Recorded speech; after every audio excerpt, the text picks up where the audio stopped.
Nagtipon po ang mga frontline responders sa Dagupan City noong Hunyo 1 para maghanda sa posibleng banta ng tsunami at iba pang epekto ng lindol kasunod ng mga naitalang offshore earthquake sa ilang bahagi ng Pangasinan. Batay sa datos ng Philippine Institute of Volcanology and Seismology or PHIVOLCS, umabot sa 96 na lindol ang naitala sa karagatan ng Bolinao habang tigi-isang pagyanig naman ang naitala sa Agno at Sison.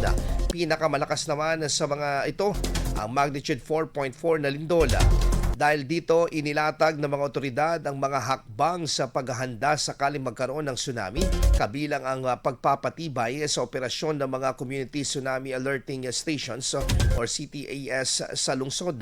Ayon sa City Disaster Risk Reduction and Management Office or CDRRMO, may kabuuang 9 na CTAS na naka-install sa Dagupan City. 3 rito ay mula sa PHIVOLCS at 6 naman ang inilagay ng lokal na pamahalaan. Matatagpuan ang mga alerting station sa mga baybayin ng Barangay Bunuan, Binloc, Gasset at Bukig.